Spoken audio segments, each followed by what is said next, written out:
bumagsak ang martilyo. Ang tunog niyon ay parang isang putok ng baril sa loob ng tahimik na korte. Tumagos sa puso ni Joseph Santos at winakasan ang lahat. Napapikit siya ng mariin. Hinihintay ang mga salitang susunod na tuluyan nang maglalagay ng rehas sa pagitan niya at ng kanyang kinabukasan. Sa pagitan niya at ni Mia. Diyos ko, si Mia, ang anak ko. Matapos marinig ang lahat ng testimonya, nagsimula ang malamig na boses ng taga-usig. Malinaw pa sa sikat ng araw na ang akusadong si Joseph Santos ay nagnakaw ng gamot mula sa Monteverde Pharmacy. Ang mga salitang yon ay nagpabalik sa alaala ni Joseph. Ang gabi, kung kailan ang buong mundo niya ay nagkasya na lamang sa isang maliit na kwarto. Ang desperadong paghahabol ng hininga ni Mia. Ang tunog ng inhaler na wala ng laman. Ang kanyang mga mata, nanlalaki sa takot, nakatitig sa kanya, nagtatanong kung bakit hindi siya mailigtas ng sarili niyang ama. Wala silang pera, wala silang gamot. Ang tanging meron siya ay ang naghihingalong anak sa kanyang mga bisig. Kaya tumakbo siya. Tumakbo siya na parang wala ng bukas. Binali ang salamin ng botika at kinuha ang maliit na bote ng lunas na yon. Hindi iyon pagnanakaw para sa kanya. Iyon ay pagliligtas ng buhay. Ngunit sa mata ng batas, iisa lang ang tingin doon. Kaya naman, hinihiling namin sa korte na patawan ng pinakamabigat na parusa ang akusado. Bilang aral sa lahat, muling idinilat ni Joseph ang kanyang mga mata at tumingin sa babaeng hahatol sa kanyang kapalaran. Si Judge Victoria Reyes, nakaupo sa kanyang wheelchair sa likod ng mataas na mesa. Ang kanyang mukha ay parang isang maskarang walang emosyon, walang awa, walang pag-unawa. Isang rebulto ng batas na hindi kayang makita ang pusong nasa likod ng isang krimen. Naramdaman ni Joseph ang panlalamig ng kanyang mga kamay. Tatanggapin na niya sana ang kanyang kapalaran nang isang manipis na tinig ang bumasag sa katahimikan. Papa, lahat ng ulo sa korte ay lumingon sa pinanggalingan ng sigaw. Doon, sa may pintuan, nakatayo ang kanyang maliit na anghel. Si Mia. Nakawala sa kung sino mang nagbabantay sa kanya at tumatakbo ngayon papasok ng korte. Mia, huwag, sigaw ni Joseph. Ngunit huli na ang lahat. Sinubukan siyang harangin ng mga gwardiya, pero mabilis ang kanyang anak. Umiiyak itong tumakbo papalapit sa kinatatayuan niya. Papa, huwag niyo pong kunin ang papa ko. Sa gulat ng lahat, isang opisyal ang aksidenteng natabig ang mesa kung saan nakapatong ang mga ebidensya. Ang maliit na bote ng gamot na ninakaw ni Joseph ay gumulong, umikot sa hangin, at bumagsak sa sahig na may malakas na tunog ng nababasag na salamin. Tumalsik ang likido. Ang ilan ay tumama sa damit ni Judge Reyes, ang ilan ay pumatak sa kanyang sapatos. Sa gitna ng kaguluhan, yumakap si Mia sa binti ng ama, at mula doon ay lumuhod sa harap ng lamesa ng hukom. Ma'am, patawarin niyo na po ang papa ko. Mabait po ang papa ko. Umiiyak ang bata, at sa kanyang pagmamakaawa, ang maliit niyang kamay ay dumapo sa sahig kung saan natapon ang gamot. At sa isang kilos na puno ng kawalang malay, ipinahid niya ang basang kamay sa binti ni Judge Reyes na para bang sinusubukang punasan ang dumi. Isang nakabibinging katahimikan ang bumalot sa buong korte. Lahat ay nakatingin kay Judge Reyes. Inaasahan ang isang pagsabog ng galit. Ngunit wala. Ang hukom ay nakatitig lamang sa bata. Pagkatapos ay sa kanyang binti. At pagkatapos ay kay Joseph. Ang mukha niyang parang yelo ay nagkaroon ng isang siwang, isang emosyong hindi mabasa ni Joseph. Dahan-dahang kinuha ni Judge Reyes ang kanyang martilyo. Ang lahat ay naghanda para sa hatol. Tumingin siya ng diretso sa mga mata ni Joseph. Isang tingin na tumagos hanggang sa kanyang kaluluwa. Ang akusado ay hindi makukulong.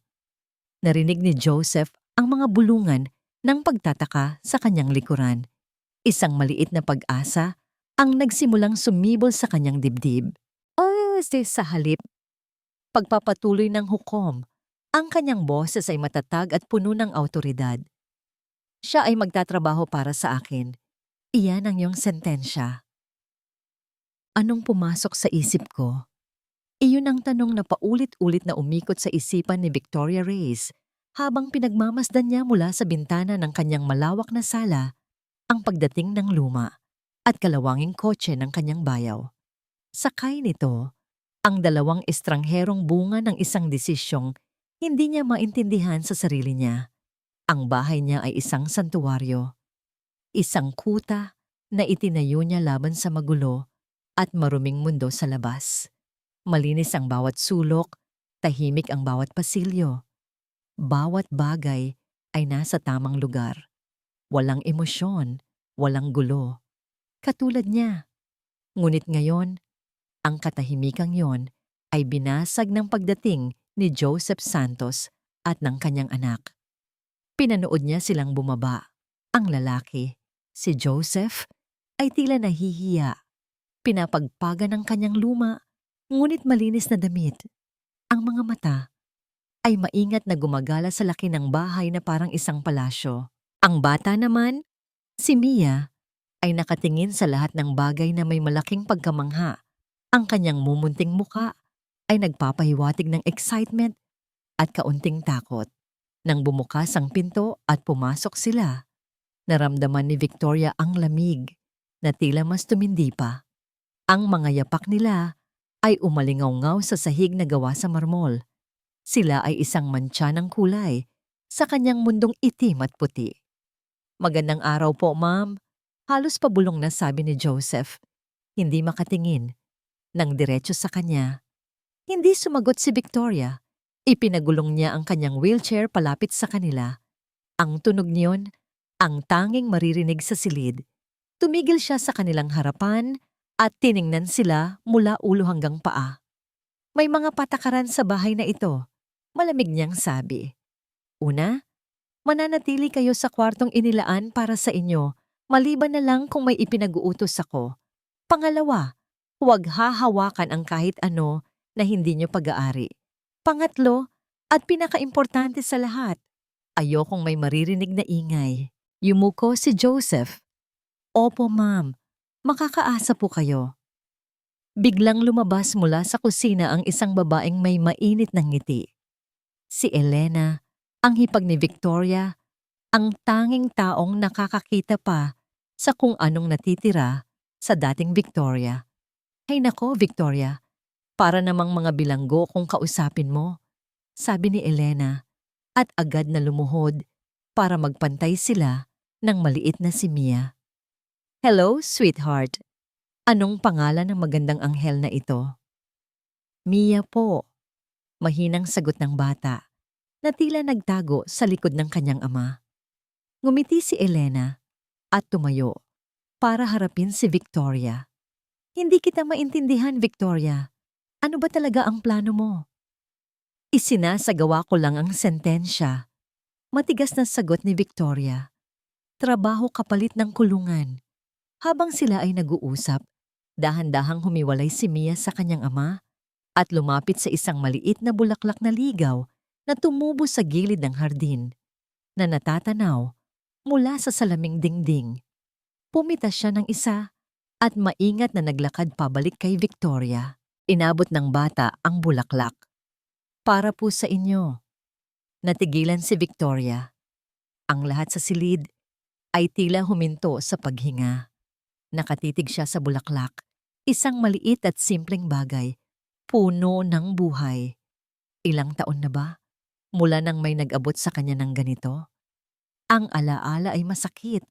Isang multo mula sa nakaraang buhay. Nag-aalangan, iniangat niya ang kanyang kamay at kinuha ang bulaklak. Ang mga daliri niya ay bahagyang sumayad sa kamay ng bata. Mainit. Hindi siya nagsalita. Tinalikuran niya sila at ipinag-ulong ang kanyang wheelchair papunta sa kanyang opisina. "Elena, ihatid mo na sila sa kanilang silid." Nang gabing iyon, Hindi makatulog si Victoria. Ang katahimikan ng kanyang palasyong yelo ay tila mas malakas, mas nakakabingi. Ang bulaklak na bigay ni Mia ay nakalagay sa isang basong may tubig sa kanyang bedside table. Tumingin siya sa kanyang mga binti na nakabalot sa ilalim ng kumot. Mga paa na walang pakiramdam. Mga paa na simbolo ng lahat ng nawala sa kanya. Binalikan niya ang eksena sa korte kanina. Ang pagbagsak ng bote. Ang pagdampi ng maliliit at basang kamay ni Mia sa kanyang binti. At ang naramdaman niya, isang kuryente, isang bagay na matagal na niyang kinalimutan. Isang bagay na sinabi niyang guni-guni niya lang. Ngunit paano kung hindi? Ipinikit niya ang kanyang mga mata. Ibinuhos niya ang lahat ng kanyang atensyon, lahat ng kanyang kalooban, sa isang parte ng kanyang katawan na matagal nang patay. Sa dulo ng kanyang kanang paa, sa kanyang hinlalaki. Gumaw ka, utos niya sa kanyang isipan. Kahit isang beses lang. Naghihintay siya sa katahimikan. Wala. Bumuga siya ng hangin, puno ng pagkadismaya sa sariling kahangalan. Isa lang yung imahinasyon, isang desperadong pag-iisip. At nang handa na siyang sumuko, naramdaman niya ito. Isang bahagyang paggalaw, isang kislot, napakabilis at napakahina na halos hindi totoo. Ngunit naramdaman niya, sigurado siya. Sa tuktok ng pinakamataas na gusali sa syudad, ang mundo ay nasa paanan ni Don Ricardo Monteverde. Hawak niya ang isang baso ng mamahaling alak, pinagmamasdan ang mga ilaw ng lungsod na kumikinang sa ibaba na parang mga diamanteng nakakalat sa isang itim na tela. Bawat kislap ay isang paalala ng kanyang kapangyarihan. Bawat gusali ay isang testamento sa kanyang tagumpay. Katatapos lang niyang isara ang isang kontratang nagkakahalaga ng bilyon-bilyon. Ang araw na ito ay perpekto o halos perpekto. Isang maliit na ulat sa balita sa malaking telebisyon sa kanyang opisina ang sumira sa kanyang magandang pakiramdam. Isang pagnanakaw sa isa sa daan-daan niyang botika. Isang hamak na magnanakaw na nahuli sa akto. Isang maliit at nakakainis na dumi sa kanyang malinis na pangalan. Pinatay niya ang TV at tinawagan ng kanyang mga abogado. Ayusin niyo yan, utos niya. Ang boses ay matigas at walang pasensya. Turuan ninyo ng leksyon ang pulubing iyon. Gawin ninyong halimbawa para hindi na pamarisan pa. Para sa kanya, tapos na ang usapan. Isang maliit na problema na ipapasa niya sa iba para linisin. Ngunit makalipas ang isang oras, pumasok ang kanyang pinagkakatiwalaang assistant na si Marco. May dalang folder at may bahid ng pag-aalala sa mukha. Sir Ricardo, magalang nitong sabi, may update po ako tungkol sa kaso ng pagnanakaw. Ano pa ang kailangan kong malaman? Walang ganang tanong ni Don Ricardo. Hindi man lang ito nilingon. Hindi ba't sinabi ko nang ipakulong niyo siya? Sir, may kakaiba po sa naging desisyon. Ang hukom sa kaso ay si Judge Victoria Reyes. Bahagyang napakunot ang noo ni Ricardo. Reyes, ang Iron Lady ng korte. Kilala sa pagiging strikto at walang kinikilingan. Magaling. Masisiguro niyang mabubulok sa kulungan ang magnanakaw na yon. At ano naman ang kakaiba doon? Hindi niya ipinakulong si Joseph Santos, sir. Sa halip, ginawa niya itong personal na hardinero at tagapag-alaga sa bahay niya bilang sentensya. Doon na napalingon si Don Ricardo. Ano? At may isa pa po, sir. Inilapag ni Marco ang folder sa mesa. Ayon po sa inventaryo, ang ninakaw na gamot ay hindi ordinaryong stock. Ito po ang report. Kinuha ni Ricardo ang folder, binuklat ito ng may pagkaini. Tiningnan niya ang mga numero, mga code ng produkto, mga bagay na wala siyang pakialam, ngunit isang linya ang kumuha ng kanyang atensyon. Isang maliit na detalye na nakasulat sa dulo ng report. Batch number TB07-PB. Test batch. Nawala ang nangisi sa kanyang mga labi. Biglang nanlamig ang baso sa kanyang kamay. Ang kaninang pagiging kampante ay napalitan ng isang tila hindi makapaniwalang takot. Test Batch 7, ang batch na dapat ay matagal nang sinunog. Ang batch na naglalaman ng isang sangkap na nagdulot ng komplikasyon, isang sangkap na delikado. Isang sikretong ililibing niya kasama ng kanyang pangalan kung kinakailangan. At ang ebidensya ng sikretong yon ay hindi na nasa kamay ng pulisya. Nasa loob na ito ng bahay ng pinakamatigas na hukom sa buong bansa. Tumayo si Don Ricardo at lumakad papunta sa malawak na bintanang salamin. Ang mga ilaw ng syudad na kanina'y simbolo ng kanyang kapangyarihan ay tila mga matang nakatitig sa kanya ngayon, mapanghusga. Tumingin siya sa isang direksyon, sa isang malayong lugar kung saan nakatira ang mga mayayaman. Ang lugar kung saan nakatayo ang palasyo ni Judge Victoria Reyes. Hindi na ito isang simpleng kaso ng pagnanakaw. Isa na itong banta sa kanyang buong imperyo. Kinuha niya ang isang hiwalay na cellphone mula sa kanyang drawer. Isang teleponong para lamang sa mga tawag na hindi dapat marinig ng iba. Nag-dial siya ng isang numero. Isang magaspang na boses ang sumagot sa kabilang linya. Ricardo. Ang boses ni Don Ricardo ay mahinahon, ngunit sa ilalim nito ay may bagsik na nakakakilabot. May trabaho ako para sa'yo. Hindi ako interesadong malaman kung paano. Kunin mo ang bote ng gamot. At siguruhin mong hinding-hindi na makakapagsalita pa si Joseph Santos. Ang pakiramdam na yon, hindi na ito umalis sa isipan ni Victoria. Ang bahagyang kislot sa kanyang hinlalaki ay isang maliit na kandila sa isang madilim na silid na matagal na niyang isinara. Nagbigay ito ng init ng pag-asa, isang damdaming kinasusuklaman niya dahil alam niyang ito rin ang nagdudulot ng pinakamatinding sakit.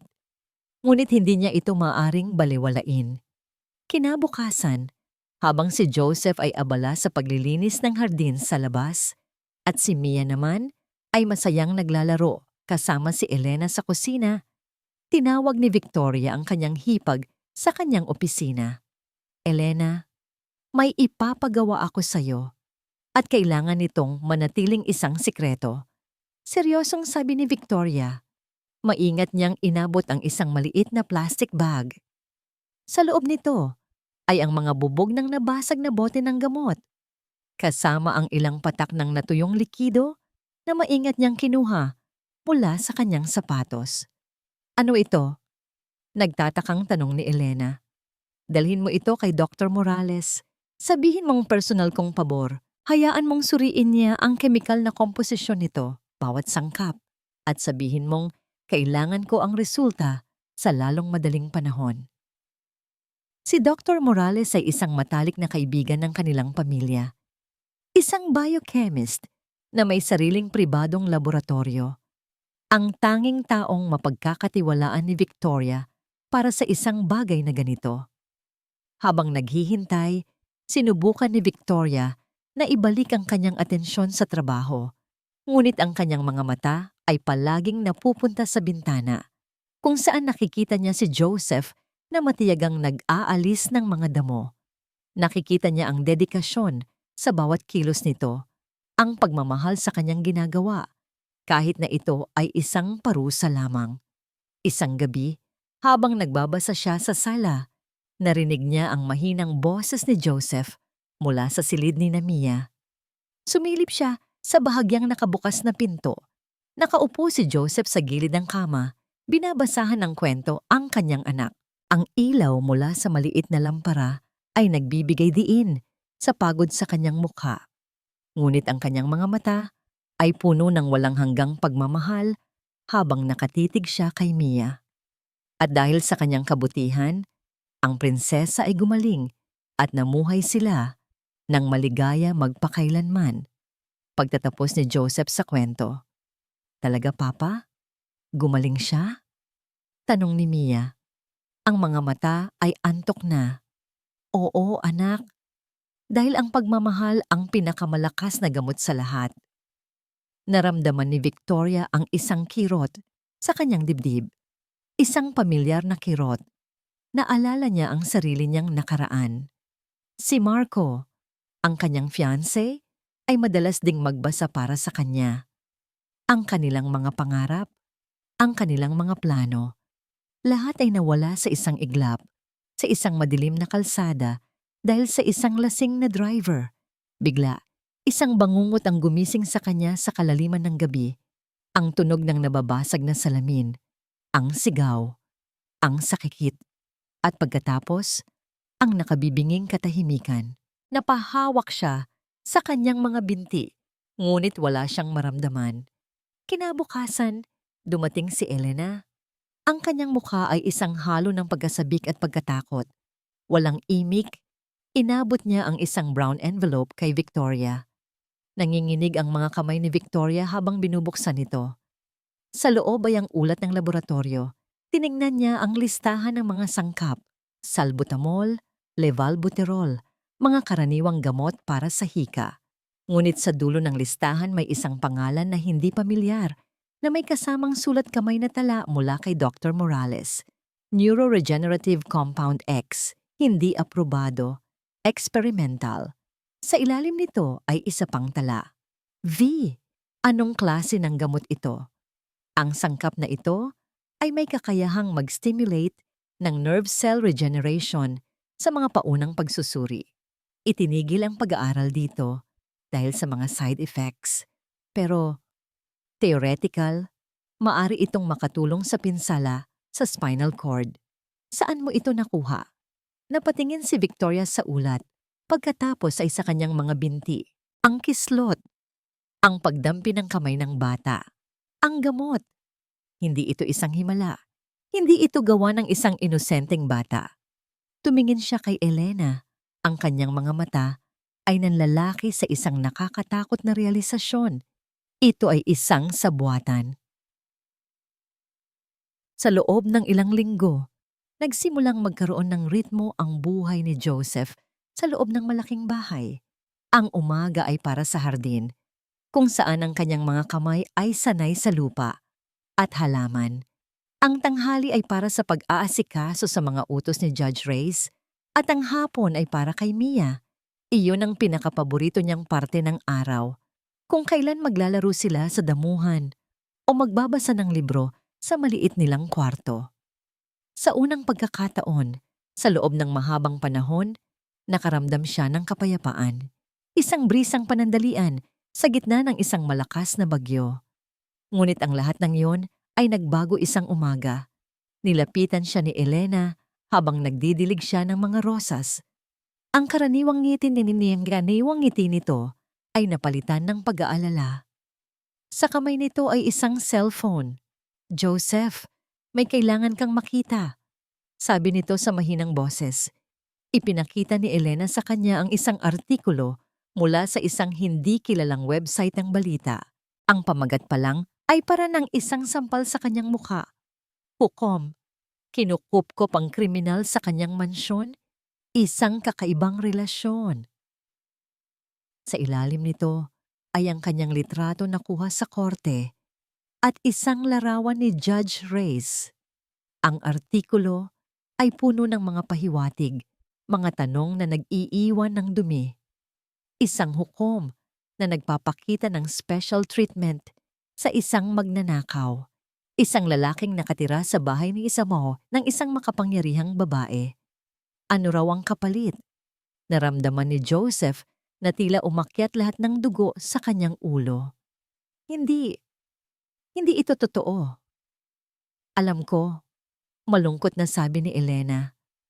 Pero kumakalat na ito online. At kumalat nga. Sa mga sumunod na araw, naramdaman ni Joseph ang pagbabago. Ang ibang mga katulong sa bahay na dati magalang sa kanya ay umiiwas na ngayon. Kapag papasok siya sa kusina, biglang hihinto ang kanilang mga bulungan. Ang mga tingin nila ay puno ng panghuhusga. Siya ay isang magnanakaw, isang iskandalo, isang dumi na dinala niya sa malinis na bahay na yon. Hindi niya ito makayanan. Ang kahihiyan ay parang isang lason na unti-unting pumapatay sa kanya. Isang gabi, nilakasan niya ang kanyang loob at kumatok sa pinto ng opisina ni Judge Reyes. Pumasok. Malamig na utos mula sa loob. Nakita niya itong nakaupo sa likod ng kanyang malaking mesa, abala sa mga papeles. Hindi man lang ito nagangat ng tingin. Ma'am, Judge. Nagsimula si Joseph, ang kanyang boses ay nanginginig. Nakita ko po yung nasa internet. Walang reaksyon si Victoria. Gusto ko lang po sanang sabihin na wala pong katotohanan ang lahat ng yon. At kung ako po ang dahilan ng gulo na ito, handa na po akong umalis. Ayoko ko pong masira ang pangalan ninyo dahil sa akin. Doon lang tumigil sa pagsusulat si Victoria. Dahan-dahan niyang inangat ang kanyang ulo.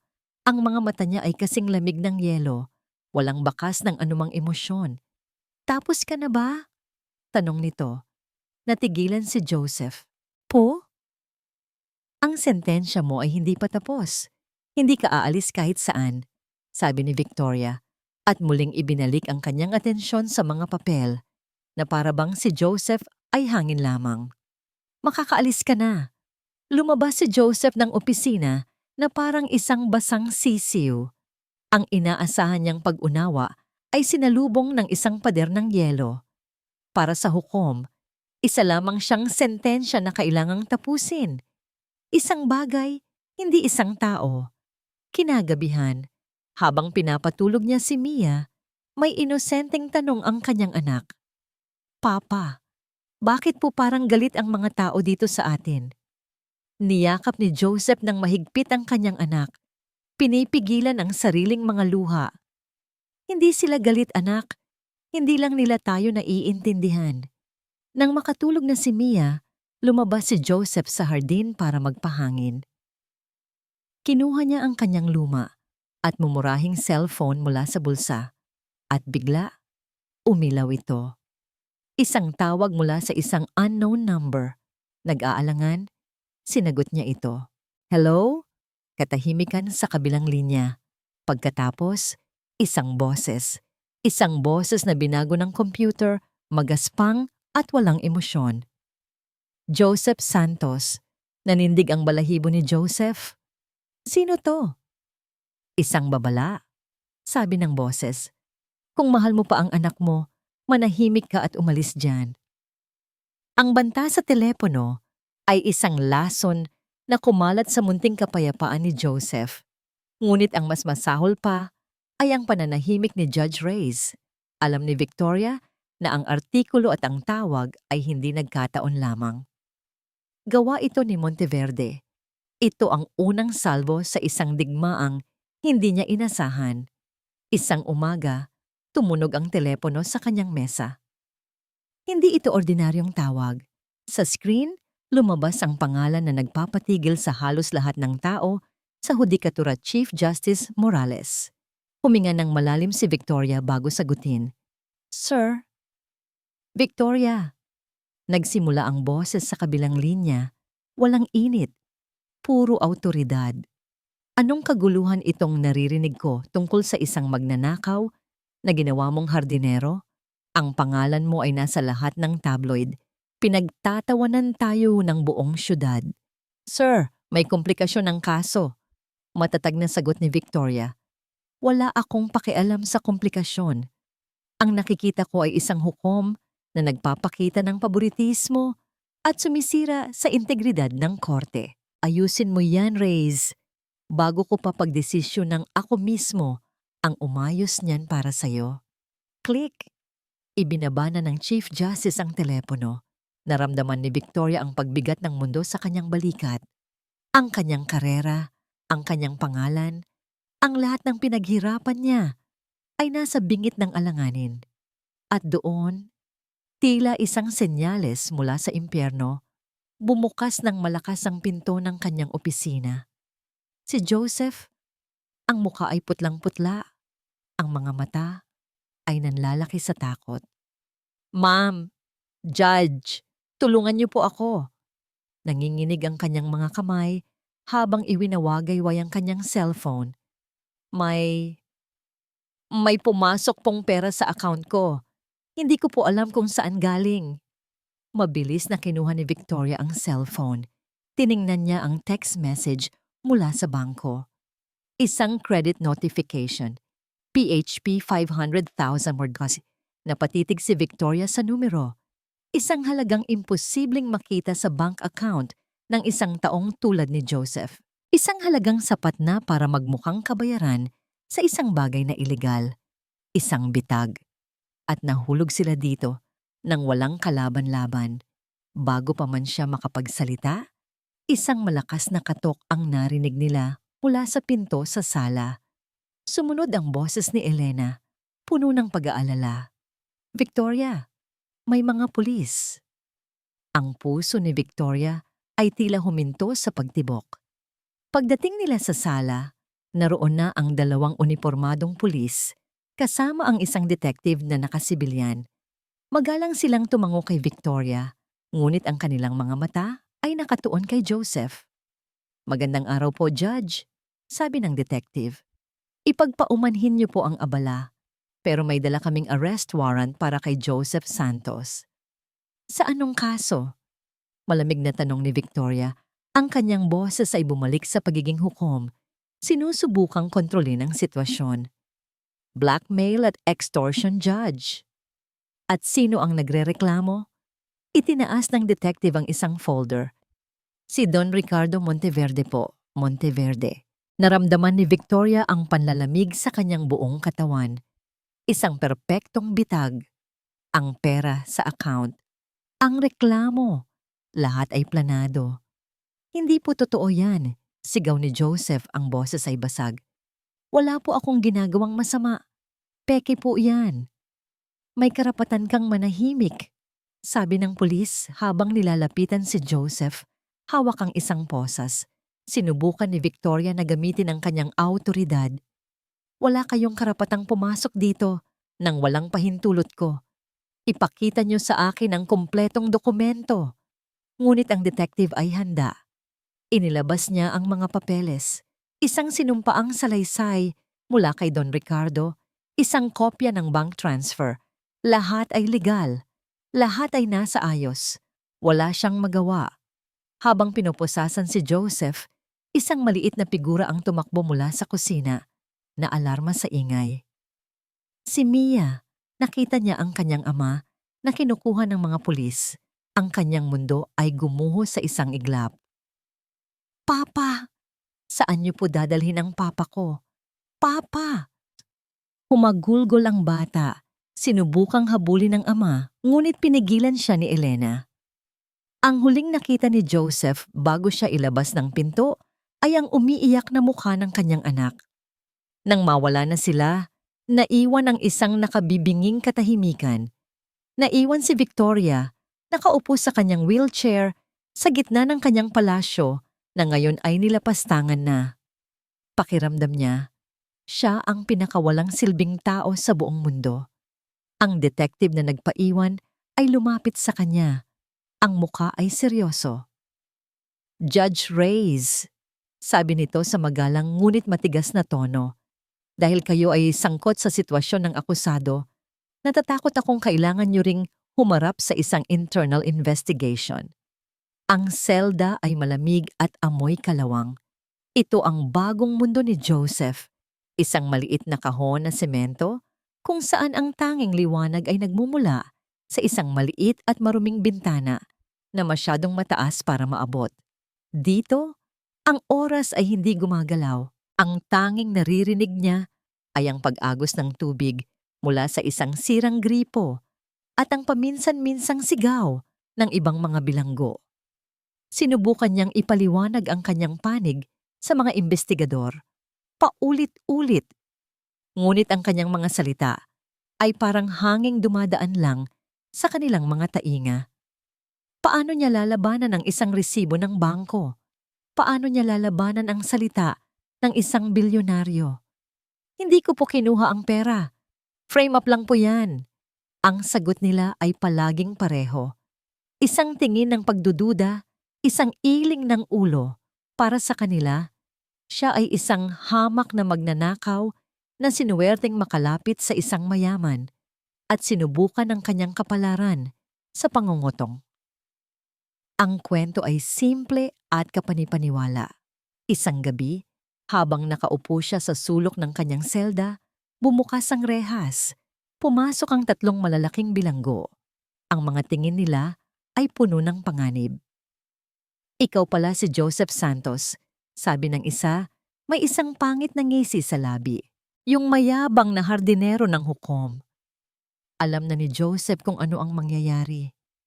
May nagpapasabi lang na, huwag ka na raw masyadong maingay. Sabi ng lalaki bago lumipad ang kanyang kamao papunta sa sikmura ni Joseph. Walang kalaban-laban si Joseph. Ang mga suntok at sipa ay bumuhos sa kanyang katawan. Tikom ang kanyang bibig. Tiniis niya ang bawat sakit, ang bawat insulto. Ngunit ang pinakamasakit ay hindi ang pisikal na kirot. Ito ay ang pakiramdam ng kawalang pag-asa. Si Monteverde ay parang isang Diyos na kayang abutin at saktan siya kahit saan. Samantala, sa isang malinis at puting silid sa ospital, isa pang laban ang nagaganap. Ang katawan ni Mia ay nanginginig sa ilalim ng puting kumot. Ang kanyang paghinga ay mababaw at hirap. Tinutulungan ng isang oxygen mask. Ang kanyang mga mata ay nakapikit, ngunit ang kanyang mga labi ay walang tigil sa pagtawag sa isang pangalan. Papa, Papa. Nakatayo sa tabi ng kama si Victoria. Ang kanyang puso ay dinudurog sa bawat bulong ng bata. Si Elena, na may mga namumugtong mata, ang nag-update sa kanya. Sabi ng doktor, matindi raw ang naging epekto sa kanya ng trauma. Humina ang resistensya niya at inatake na naman siya ng hika. Mas malala ngayon, Victoria. Tiningnan ni Victoria ang monitor sa tabi ng kama. Ang mga numero at linya ay parang isang lengguwaheng hindi niya maintindihan. Ngunit alam niya, sa pagtibok ng mga ito, na ang buhay ng bata ay nasa panganib. Pag-uwi niya sa kanyang malaki at tahimik na bahay, ang katahimikan ay hindi na nagdulot ng kapayapaan. Ito ay isang nakabibinging paalala ng kanyang kabiguan. Ang mansyon ay hindi na isang palasyo. Isa na itong malaking puntod na puno ng mga alaala ng isang masayang bata na tumatakbo sa hardin. Umupo siya sa gitna ng sala. Ang kanyang mga kamay ay nakakuyom sa ibabaw ng kanyang mga walang silbing binti. Si Joseph ay nasa kulungan, si Mia ay nag-aagaw buhay. Ang kanyang karera ay nasa bingit ng pagkasira. Si Monteverde ay nananalo. Lahat ay nawala. Dumating ang abogado ni Joseph na may dalang masamang balita. Judge, masama po ang sitwasyon. Sabi ng abogado, hindi makatingin ng diretso sa kanya. Ang ebidensya ay masyadong malakas. Ang testimonya ni Don Ricardo ay solid. Sa ngayon, ang tsansa nating manalo ay halos imposible. Ang bawat salita ay isang pako na ibinabaon sa kabaong ng kanilang pag-asa. Gabi. Mag-isa si Victoria sa kanyang silid. Tiningnan niya ang kanyang sarili sa salamin. Isang babaeng lumpo, hindi lang sa katawan, kundi pati na rin sa kapangyarihan. Isang reyna sa isang larong chess kung saan wala na siyang piyesang maigagalaw. Biglang tumunog ang kanyang telepono. Isang numero mula sa ospital. Ang kanyang puso ay kumabog ng napakabilis. Hello?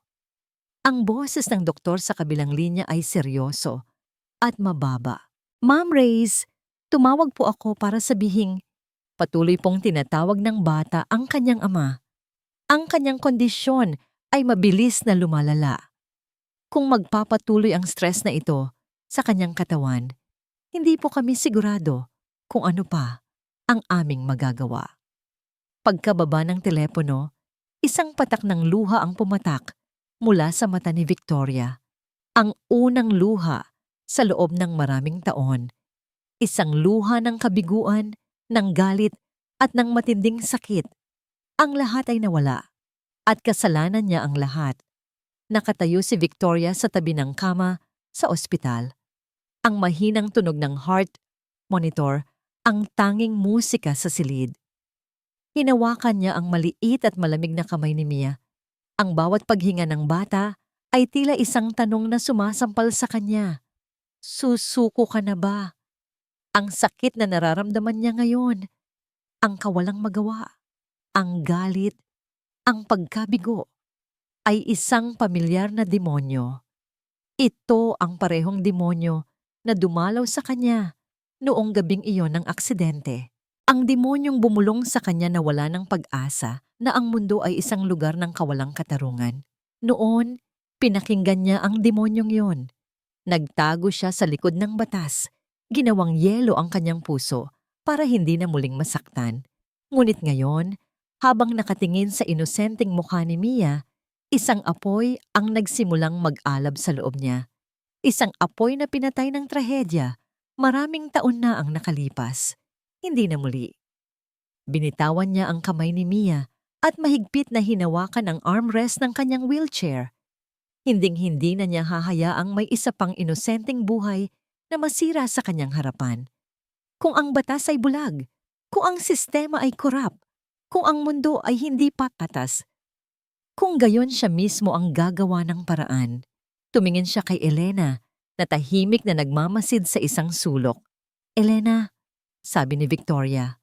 Ang kanyang boses ay mahinahon, ngunit puno ng isang bagong klase ng determinasyon. Umuwi tayo.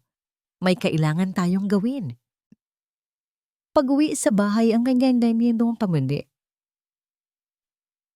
Ang kanyang opisina na dati isang lugar ng paghatol ay naging isang war room. Hindi natin matatalo si Monteverde sa korte, sabi ni Victoria habang mabilis na gumagana ang kanyang mga kamay sa keyboard ng computer. Masyado siyang makapangyarihan. Masyadong malinis ang kanyang mga galaw, kaya hindi natin siya lalabanan sa kanyang teritoryo. Lalabanan natin siya sa nakaraan niya. Magdamag silang naghalungkat. Si Victoria, gamit ang kanyang kaalaman sa legal research, ay binuksan ang lahat ng pampublikong talaan ng Monteverde Pharmaceuticals. Mga kaso, mga settlement, mga reklamong hindi umabot sa korte. Si Elena naman, gamit ang kanyang husay sa social media, ay hinanap ang lahat ng maaaring mahanap tungkol sa mga taong sangkot sa mga kasong yon. Mga pangalan, mga petsa, mga numero. Sa una, lahat ay tila magkakahiwalay na piraso ng isang malaking puzzle. Ngunit pagkatapos ng ilang oras, isang pattern ang nagsimulang lumitaw. Victoria, tingnan mo ito, sabi ni Elena, itinuturo ang screen. 3 magkakahiwalay na kaso ng wrongful termination laban sa Monteverde Pharma. Lahat ay mga scientists o researchers sa kanilang R&D department. At lahat sila ay biglang tumahimik matapos makatanggap ng malaking settlement. Kinagat ni Victoria ang kanyang labi. Ibig sabihin, may tinatago sila sa kanilang research at may mga taong binayaran nila para manahimik. Isa-isang sinuri ni Victoria ang mga pangalan. Ngunit isang pangalan ang paulit-ulit na lumitaw, hindi bilang isang nagsampa ng kaso, kundi bilang isang saksi na biglang binawi ang kanyang testimonya. Isang pangalan na tila naging susi sa lahat. Dr. Arnel Reyes, isang napakagaling na chemical researcher, ayon sa kanyang profile, nanalo ng maraming parangal. Ngunit matapos ang insidente sa Monteverde Pharma, bigla siyang nawala sa industriya. Hanapin mo siya, Elena, utos ni Victoria. Lahat. Mga lumang address, mga kamag-anak, kahit anong koneksyon. Kailangan nating mahanap si Dr. Arnel Reyes. Inabot sila ng madaling araw. Pagod at puyat, ngunit hindi sila sumuko. At sa wakas, isang maliit na detalye ang nahanap ni Elena. Isang post sa social media mula sa isang pinsan ni Dr. Reyes, may larawan ng isang maliit na bahay sa isang probinsya sa Laguna na may caption na, "Masaya para sa bagong buhay mo dito sa probinsya, pinsan." Iyon na iyon. Ang kanilang tanging pag-asa. Hindi na nag-aksaya ng oras si Victoria. Tinawagan niya ang kanyang driver. Ihanda mo ang sasakyan. Aalis tayo. Makalipas ang ilang oras, Binabaybay na nila ang isang makitid at baku-bakong daan sa isang liblib na lugar sa Laguna. Tumigil sila sa harap ng isang simpleng bahay na gawa sa kahoy na papaligiran ng mga puno. Simple, tahimik. Ang perpektong lugar para sa isang taong gustong magtago. Bumaba si Elena at kumatok sa pinto. Si Victoria ay naiwan sa loob ng van. Ang kanyang puso ay kumakabog sa pag-asam at kaba. Ito na ang kanilang huling baraha. Bumukas ang pinto. Isang lalaki ang lumabas. Mas matanda na siya kaysa sa mga litrato. Ang kanyang muka ay puno ng pagod at takot. Ang kanyang mga mata ay nagpapakita ng isang taong matagal nang may dinadalang mabigat na pasanin. Narinig ni Victoria ang boses ni Elena mula sa labas. Dr. Arnel Reyes, kailangan po naming makipag-usap sa inyo. Tungkol po ito kay Don Ricardo Monteverde. Ang unang reaksyon ni Dr. Arnel Reyes ay takot. Sinubukan niyang isara ang pinto. Ang kanyang mga mata ay nanlalaki sa pagkabigla nang marinig ang pangalan ni Monteverde. Para sa kanya, ang pangalang iyon ay isang sumpa, isang multo mula sa nakaraan na akala niya ay tuluyan na niyang natakasan. Wala akong alam dyan. Nagkakamali kayo ng tao. Nanginginig niyang sabi, ngunit hindi sumuko si Elena. Doktor, pakiusap. May isang inosenteng tao na nakakulong. May isang bata na nag-aagaw buhay sa ospital. At lahat ng ito ay dahil sa sikretong itinatago ninyo para kay Don Ricardo. Mula sa loob ng van, pinindot ni Victoria ang isang buton para bumaba ang bintana. Ang kanyang presensya, kahit nakaupo sa isang wheelchair, ay nagtataglay ng bigat at autoridad. Dr. Reyes, sabi ni Victoria. Ang kanyang boses ay kalmado, ngunit matatag. Ako si Judge Victoria Reyes. Hindi ako narito para takutin ka. Narito ako para alukin ka ng isang pagkakataon, para itama ang isang pagkakamali at bigyan ng hustisya ang mga biktima ng kasakiman ni Monteverde. Nakita ni Victoria ang pag-aalinlangan sa mga mata ng doktor, ang laban sa pagitan ng takot at ng konsensya. Poprotektahan kita, pangako ni Victoria. Ibibigay ko sa iyo ang lahat ng proteksyon na kaya kong ibigay. Ang kailangan ko lang ay ang katotohanan. Dahan-dahan, tila isang malaking pader ang gumuho sa loob ni Dr. Reyes. Anyaya niya silang pumasok sa kanyang maliit na bahay. At doon, sa gitna ng mga lumang libro at scientific journals, ikinuwento niya ang lahat. Ang boses niya ay puno ng pagsisisi habang inilalahad Yandy. Ang tungkol sa test batch 7, isang bagong formula para sa gamot sa hika na mas mura sanang i-produce. Ngunit sa kanilang mga huling pagsusuri, natuklasan nila ang dalawang bagay. Una, ang isang sangkap, ang Compound X, ay may hindi inaasahang epekto sa nerve regeneration. Pangalawa, at mas nakakatakot, ang formula ay nagdulot ng malubhang komplikasyon sa puso sa ilang mga test subject. Sinabi ko kay Don Ricardo, humihikbing sabi ni Dr. Reyes, sinabi kong delikado ito, na kailangan itong itigil, pero ang nakita lang niya ay ang potensyal na kita. Pinilit niyang ituloy. Nang tumanggi ako, tinanggal niya ako. Tinakot niya ang pamilya ko. Binayaran niya ako para manahimik. Habang nagsasalita ang doktor, inilabas niya ang isang lumang hard drive. Itinago ko ang lahat, sabi niya. Ang mga research data, ang mga email, ang mga ulat na pinilit niyang itago. Narito, lahat ng ebidensya. Hawak na ni Victoria ang sandata na kailangan niya. Kinabukasan, isang emergency press conference ang ipinatawag ni Judge Victoria Reyes. Ang buong media ay nagkagulo. Ano ang sasabihin ng kontrobersyal na hukom na nasa gitna ng isang investigasyon? Sa isang opisina sa tuktok ng syudad, nanonood si Don Ricardo Monteverde sa telebisyon, isang mapanuyang ngiti sa kanyang mga labi. Tingnan mo ang desperadang babaeng iyan, sabi niya sa kanyang mga abogado. Sinusubukang iligtas ang kanyang sarili. Hayaan niyo siyang magsalita. Mas lalo lang niyang ilulubog ang kanyang sarili. Sa harap ng daan-daang kamera, lumabas si Victoria kasama si Elena. At sa tabi niya, sa isa pang upuan, ay si Dr. Arnel Reyes na wala ang nangiti sa mukha ni Don Ricardo. Magandang umaga sa inyong lahat. Nagsimula si Victoria. Ang kanyang boses ay umalingaw-ngaw sa buong silid. Hindi ako narito ngayon bilang isang hukom. Narito ako bilang isang mamamayan na may dalang katotohanan. At isa-isa, inilatag niya ang lahat. Ang testimonya ni Dr. Reyes, ang mga dokumento mula sa hard drive, ipinapakita sa isang malaking screen sa likod nila. Ang mga resulta ng laboratory test sa gamot na ninakaw ni Joseph, ang buong madilim at nakamamatay na sikreto ng Monteverde Pharmaceuticals ay isiniwalat sa buong mundo. Sa opisina ni Ricardo, ang kanyang mga abogado ay nataranta. Siya naman ay napasigaw sa galit. Ibinato ang baso ng alak sa telebisyon. Habang live na ipinapalabas ang press conference, isang grupo ng mga pulis at ahente ng NBI ang biglang pumasok sa opisina ni Don Ricardo.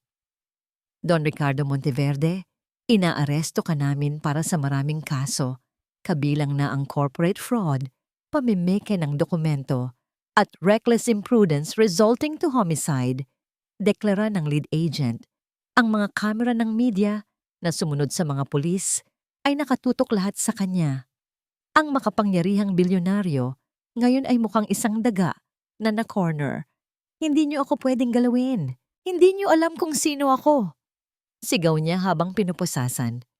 Samantala, sa isang selda sa kulungan, nakatingin si Joseph sa isang maliit na TV na nakasabit sa pader. Luha ang dumadaloy sa kanyang mga pisngi habang pinapanood niya ang pagbagsak ng lalaking sumira sa kanyang buhay. Biglang bumukas ang pinto ng kanyang selda. Isang gwardiya ang pumasok. Joseph Santos, malaya ka na. Lumipas ang ilang buwan.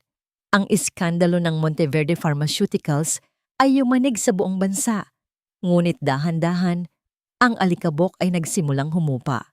Si Don Ricardo at ang kanyang mga kasabwat ay nahaharap sa mga kasong walang piyansa. Ang kanilang imperyo ng kasinungalingan ay gumuho na. POV, Joseph Santos. Nakatayo si Joseph sa isang luntiang parke. Pinapanood si Mia na masayang tumatakbo at naghahabol ng mga paru-paro.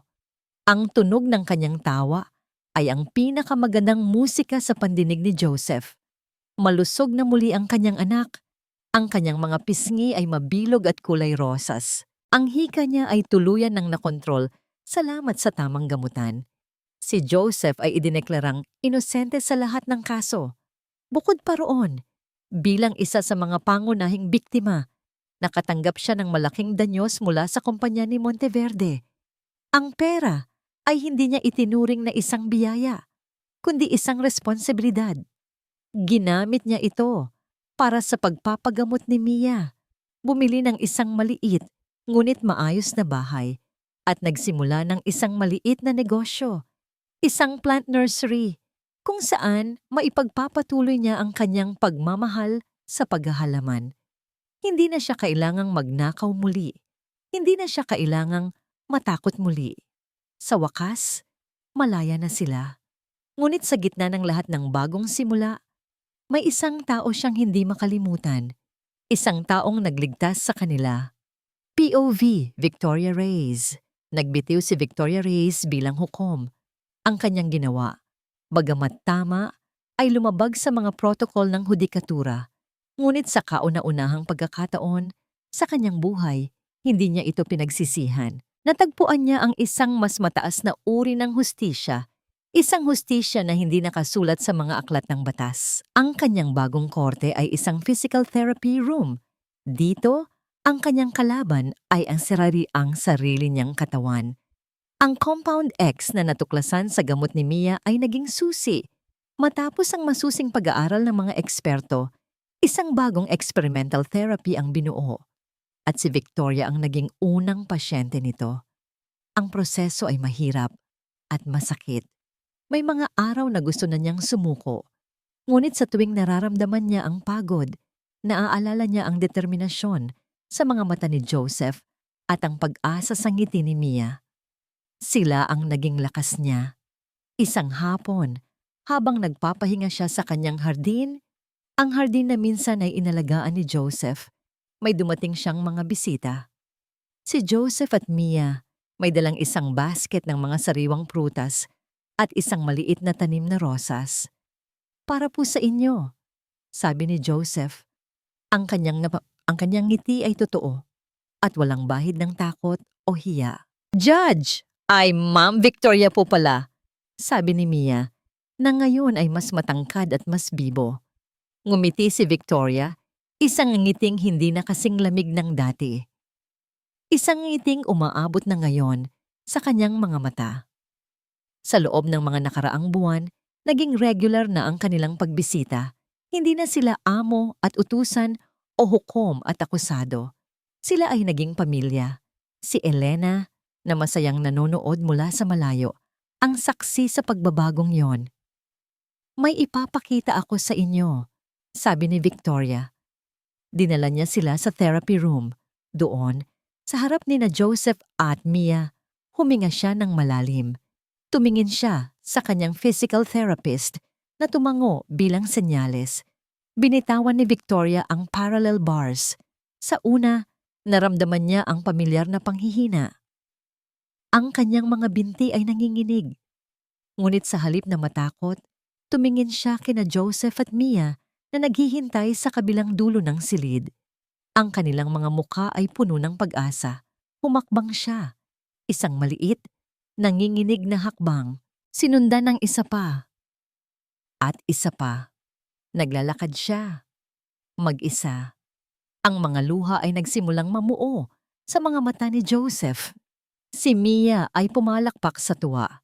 Si Victoria, habang dahan-dahang lumalakad papalapit sa kanila, ay naramdaman din ang pag-init ng kanyang mga mata. Nang sa wakas ay makarating siya sa kanila, niyakap siya ni Joseph ng mahigpit, hindi para suportahan, kundi isang yakap ng pasasalamat at pagmamahal. Tumingala si Victoria sa kanya. Ang kanyang mukha ay basang-basa ng luha ng kaligayahan. Nagawa ko. Bulong niya. Ang mga salitang yon ay hindi lang para sa kanyang mga unang hakbang. Ito ay para sa lahat. Sa pagharap sa kanyang nakaraan. Sa pagbubukas ng kanyang puso. Sa paghahanap ng lakas sa gitna ng kawalan ng pag-asa. Sa labas, ang araw ay papalubog, nagpipinta ng kulay ginto at kahel sa kalangitan. Isang simbolo ng pagtatapos, ngunit para sa kanilang tatlo, ito ay ang simula pa lamang ng isang mas magandang umaga.